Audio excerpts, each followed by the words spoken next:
अथ श्रीखड्गमालास्तोत्ररत्नम् रीङ्काराननगर्भितानलशिखां सौः क्लीङ्कलां बिभ्रतीं सौवर्णाम्बरधारिणीं वरसुधा धौतां त्रिनेत्रोज्ज्वलां वन्दे पुस्तकपाशमङ्कुशधरां स्रग्भूषितामुज्ज्वलां त्वां गौरीं त्रिपुरां परात्परकलाम् श्रीचक्रसञ्चारिणी। अस्य श्री शुद्धशक्तिमाला महामन्त्रस्य उपस्थेन्द्रियाधिष्ठायी वरुणादित्य ऋषिः गायत्री छन्दः सात्विक ककार भट्टारख पीठ स्थित कामेश्वरांक निलया महाकामेश्वरी श्रीललिता भट्टारिका देवता ऐं बीजं क्लीं शक्तिः सौः कीलकं मम खड्गसिद्ध्यर्थे सर्वाभीष्टसिद्ध्यर्थे पाठे विनियोगः। ध्यानम् तादृशं खड्गमाप्नोति येन हस्ते स्थितेन वै अष्टादश महाद्वीप सम्राट् भोक्ता भविष्यति। अरक्ताभां त्रिनेत्रामरुणिमवसनां रत्नताटङ्करम्यां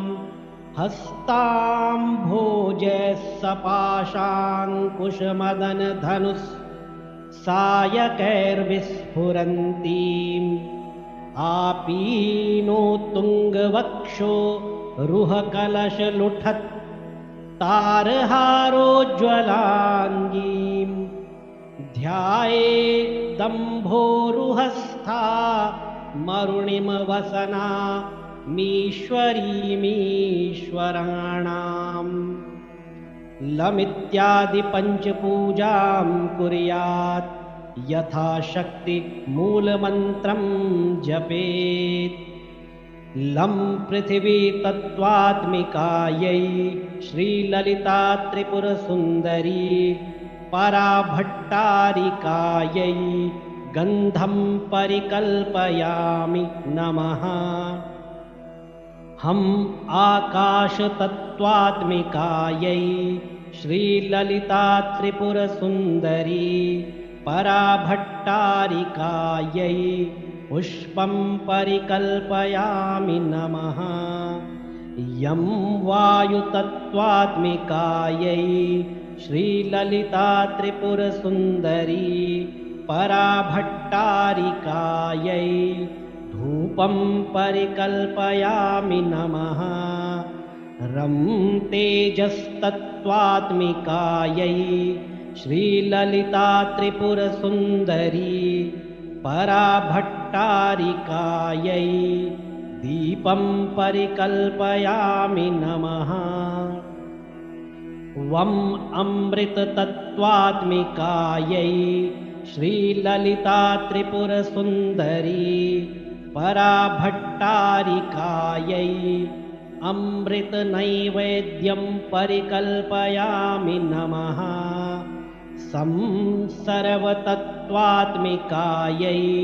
श्रीललिता त्रिपुरसुन्दरी पराभट्टारिकायै ताम्बूलादि सर्वोपचारान् परिकल्पयामि नमः। श्रीदेवी सम्बोधनम् ॐ ऐं ह्रीं श्रीं ऐं क्लीं सौः। ॐ नमस्त्रिपुरसुन्दरी न्यासाङ्गदेवताः हृदयदेवि शिरोदेवि शिखादेवि कवचदेवि नेत्रदेवि अस्त्रदेवि तिथिनित्या देवताः कामेश्वरि भगमालिनि नित्यक्लिन्ने भेरुण्डे वह्निवासिनि महावज्रेश्वरि शिवदूति त्वरिते कुलसुन्दरि नित्ये नीलपताके विजये सर्वमङ्गले ज्वालामालिनि चित्रे महानित्ये दिव्योघगुरवः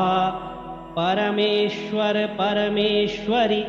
मित्रेशमयि षष्ठीशमयि उड्डीशमयि चर्यानाथमयि लोपामुद्रामयि अगस्त्यमयि सिद्धौघगुरवः कालतापशमयि धर्माचार्यमयि मुक्तकेशीश्वरमयि दीपकलानाथमयि मानवौघगुरवः विष्णुदेवमयि प्रभाकरदेवमयि तेजोदेवमयि मनोजदेवमयि कल्याणदेवमयि वासुदेवमयि रत्नदेवमयि श्रीरामानन्दमयि श्रीचक्रप्रथमावरणदेवताः अणिमासिद्धे लघिमासिद्धे गरिमासिद्धे महिमासिद्धे ईशित्वसिद्धे वशित्वसिद्धे प्राकाम्यसिद्धे भुक्तिसिद्धे इच्छासिद्धे प्राप्तिसिद्धे सर्वकामसिद्धे ब्राह्मी माहेश्वरि कौमारी वैष्णवी वाराहि माहेन्द्रि चामुण्डे महालक्ष्मी सर्वसंक्षोभिणि सर्वविद्राविणि सर्वाकर्षिणि सर्ववशङ्करि सर्वोन्मादिनि सर्वमहाङ्कुशे सर्वखेचरि सर्वबीजे सर्वयोने सर्वत्रिखण्डे त्रैलोक्यमोहनचक्रस्वामिनि प्रगटयोगिनि श्रीचक्रद्वितीयावरणदेवताः कामाकर्षिणि बुद्ध्याकर्षिणि अहङ्काराकर्षिणि शब्दाकर्षिणि स्पर्शाकर्षिणि रूपाकर्षिणि रसाकर्षिणि गन्धाकर्षिणि चित्ताकर्षिणि धैर्याकर्षिणि स्मृत्याकर्षिणि नामाकर्षिणि बीजाकर्षिणि आत्माकर्षिणि अमृताकर्षिणि शरीराकर्षिणि सर्वाशा परिपूरकचक्रस्वामिनि गुप्तयोगिनि श्रीचक्रतृतीयावरणदेवताः अनङ्गकुसुमे अनङ्गमेखले अनङ्गमदने अनङ्गमदनातुरे अनङ्गरेखे अनङ्गवेगिनि अनङ्गाङ्कुशे अनङ्गमालिनि सर्वसंक्षोभणचक्रस्वामिनि गुप्ततरयोगिनि श्रीचक्रचतुर्थावरणदेवताः सर्वसंक्षोभिणि सर्वविद्राविणि सर्वाकर्षिणि सर्वाह्लादिनि सर्वसम्मोहिनि सर्वस्तम्भिनि सर्वजिह्म्भिणि सर्ववशङ्करि सर्वरञ्जनि सर्वोन्मादिनि सर्वार्थसाधिके सर्वसम्पत्तिपूरिणि सर्वमन्त्रमयि सर्वद्वन्द्वक्षयङ्करि सर्वसौभाग्यदायकचक्रस्वामिनि सम्प्रदाययोगिनि श्रीचक्रपञ्चमावरणदेवताः सर्वसिद्धिप्रदे सर्वसम्पत्प्रदे सर्वप्रियङ्करि सर्वमङ्गलकारिणि सर्वकामप्रदे सर्वदुःखविमोचनि सर्वमृत्युप्रशमनि सर्वविघ्ननिवारिणि सर्वाङ्गसुन्दरि सर्वसौभाग्यदायिनि सर्वार्थसाधकचक्रस्वामिनि कुलोत्तीर्णयोगिनि श्रीचक्रषष्ठावरणदेवताः सर्वज्ञे सर्वशक्ते सर्वैश्वर्यप्रदायिनि सर्वज्ञानमयि सर्वव्याधिविनाशिनि सर्वाधारस्वरूपे सर्वपापहरे सर्वानन्दमयी सर्वरक्षास्वरूपिणि सर्वेप्सितफलप्रदे सर्वरक्षाकरचक्रस्वामिनि निगर्भयोगिनि श्रीचक्रसप्तमावरणदेवताः वशिनि कामेश्वरि मोदिनि विमले अरुणे जयिनि सर्वेश्वरि कौलिनि सर्वरोगहरचक्रस्वामिनि रहस्ययोगिनि श्रीचक्र अष्टमावरणदेवताः बाणिनि चापिनि पाशिनि अंकुशिनि महाकामेश्वरि